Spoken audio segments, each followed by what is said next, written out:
क्या ईरान इतना कैपेबल है कि वो F-35 जैसे जदीद तैयारे मार गिराए? वो दावा कर रहा है उसने 10 तैयारे मार गिराए हैं और उसमें जो है वो बहुत से F-35 हैं। F-35 तैयारे ईरान गिरा सकता था?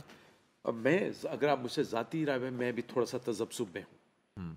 ये नहीं कि ये बहुत को मॉडर्न टेक्नोलॉजी और ये नहीं शूट डाउन हो सकती, उसका आरसीएस बहुत छोटा होता है, जैसे गोल्फ का बॉल होता है ना।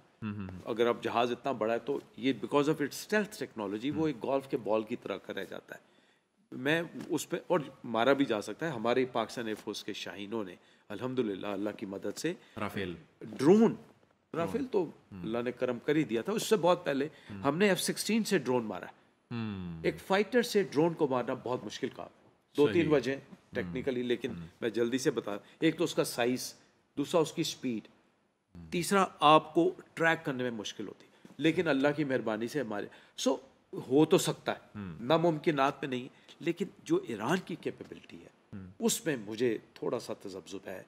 ऑल दो क्लेम्स को जब आप वेरीफाई करते हैं थोड़ा टाइम लगता है। हमने तो अपने जो क्लेम्स किए अल्हम्दुलिल्लाह उसकी वेरिफिकेशन करवाई, सैटेलाइट से करवा दी। तो अगर तो ईरान ने ये जो क्लेम है कि पहले 2 पे आए फिर 3 पे आए, अब शायद कल 10 की आ गई स्टेटमेंट, फिर एक पायलट भी कैप्चर हुई है। वो खूबसूरत सी इजरायली पायलट दिखाते हैं उसके मुकाबले में जो इंडियन दिखाते हैं।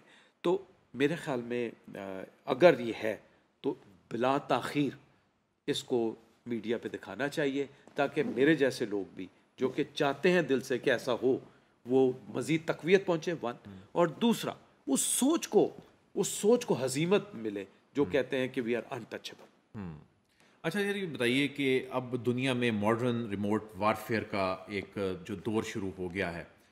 अब ईरान तक अगर इज़राइल पहुंच आया है, बिल्कुल पाकिस्तान ईरान का चूंकि हमसाया है, बहुत ही अहम जो हमारी जोग्राफियाई लोकेशन जो है इज़राइल, आपने बताया दहाइयों से पाकिस्तान के जो उसकी एटमिक कैपेबिलिटी है, वो चूंकि उसको उससे परेशानी है, तो वो ईरान में भी उसको परेशानी थी, ईरान में भी उसने वही टारगेट्स जो हैं वो उसने जो है हिट किए। पाकिस्तान के हवाले से इज़राइल की आगे क्या स्ट्रेटजी आपको नज़र आती है? क्या वो ईरान में आने के बाद पाकिस्तान के लिए कोई ख़तरा है? देखिए, बिल्कुल कोई कन्फ्यूजन आपको ना होनी चाहिए। आपको याद होगा कि जब आपके पास अफ़गानिस्तान में रशियंस आए तो आपने उसी को काउंटर करने के लिए आपने इतनी बड़ी कुर्बानियाँ दी, जिसके आज तक हम असरात भुगत रहे हैं। हमने लाखों लोग अपने शहीद करवाए। हम वॉर और टेरर में इस तरह घुस गए कि हम इकोनॉमिकली डिस्टेबल रहे, पॉलिटिकली डिस्टेबल रहे। ये जो आज हम देख रहे हैं ये उसका, अगर तो खुदा ना खास्ता ईरान की इसराइल की एक्सेस ईरान तक आती है, जो कि इंशाल्लाह नहीं आएगी, इतना भी, उसके बावजूद भी आपको तैयार रहना चाहिए। जो टेक्नोलॉजिकल एडवांसमेंट्स हैं, जो टेक्नोलॉजी अमेरिका के पास है, जो टेक्नोलॉजी ईरान इसराइल को देना चाहता है, और जो टेक्नोलॉजी अब ये हिंदुआता सोच को देगा आपके पड़ोस में, तो आप बिल्कुल तैयार रहें। आपकी पॉलिटिकल लीडरशिप, अस्करी क़यादत किसी कन्फ्यूजन में न। देखिए सर, नौशता दीवार था 2000, मैं 1980 की बात कर रहा हूँ, 2011 में नेतन्याहू ने स्टेटमेंट दे दी। तो अब हम किस चीज़ के इंतज़ार में हैं? कौन से हमारे दोस्त बन जाएंगे? फिर उससे बढ़ के कुरान पाक में आ गया कि यहूद और अंसारा आपके दोस्त नहीं हो सकते।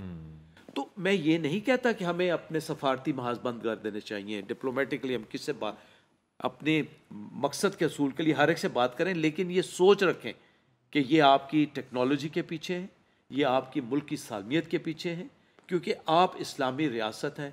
और खुशकिस्मती बदकिस्मती, किसी इस्लामी मुल्क के लीडर के भी पेट में दर्द होता है तो सबसे ज़्यादा दवाइयाँ हम भेजने को तैयार होते हैं। मैं मिसाल, सही बात है। तो वो एक आप इस्लामिक सोच को फिर भी लेके आते हैं। फ़लस्तीन, इराक, मिस्र, चंद और मुल्क जो शायद आपके उतने दोस्त नहीं दिखाते, आपने तो कभी उनको बिट्रे नहीं किया। तो कोई कन्फ्यूजन ना रहे कि भले इसराइल ईरान में कदम जमा सकता है या नहीं, हमें इज़राइल के लिए तैयार रहना चाहिए। इजराइल, और ये जो लोग सोचते हैं कि हिंदू, आपने बिल्कुल सही बात की। जिस दिन हमारे अटैक जा रहे थे उस दिन ईडब्ल्यू सिस्टम के ऊपर इजरायली ऑपरेटर्स उस दिन भी काम कर रहे थे हिंदुस्तान में। तो ये इतनी गहरी सोच है, इतने गहरा कोलैबोरेशन है, जिसमें फिर इनके पीछे जो है वो इनके बड़े माई बाप बैठे।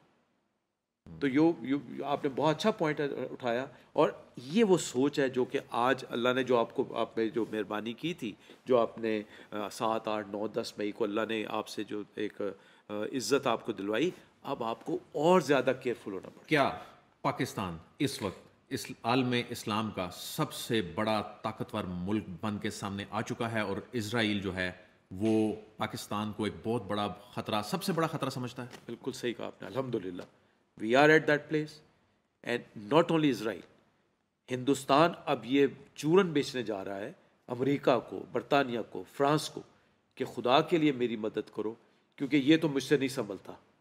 ये कहना बिल्कुल गलत है कि हमारी जंग चीन ने जीती है। ये बात याद रखिएगा कि कोई मुल्क किसी की जंग नहीं लड़ता। हर मुल्क के अपने इनफरादी इंटरेस्ट होते हैं। आपका इंटरेस्ट था आपकी बका, आपकी सालमियत। आपने अपनी बका और सालमियत के लिए, हमारे पास भी अमेरिकन टेक्नोलॉजी है, हमारे पास भी इटालियन टेक्नोलॉजी है, हमारे पास स्वीडिश टेक्नोलॉजी है, और सबसे बढ़ के हमारे पास चाइनीज़ टेक्नोलॉजी है, और उससे भी बढ़ के अल्हम्दुलिल्लाह अल्लाह का बहुत एहसान है कि आपकी इंडिजिनस कैपेबिलिटीज़ है। तो आपने उन सारों का एक मुरक्कब बनाया और उसकी अपनी जो स्ट्रेंथ्स थी उनको अल्लाह की मदद से एक्सप्लॉइट किया। तो कोई कन्फ्यूजन ना रहे, हम अल्हम्दुलिल्लाह बहुत बहुत अल्लाह के एहसान से, मैं आजी के साथ कह रहा हूँ, एक ताकतवर ताकत है, मुल्क है, और इंशाअल्लाह अल्लाह ने चाहा तो हम ये साबित करेंगे कि इज़राइल आ जाए, हिंदुआता सोच आ जाए, हम अपने आप को डिफेंड कर सकेंगे, वन। और सेकंड, जो कि मैं बड़ा क्लियर हूँ, और मैं आई वांट टू से it in English, that anybody who looks with the evil eye on Pakistan, Pakistan has full capability, full capacity to respond anywhere in any part of the world, inshallah.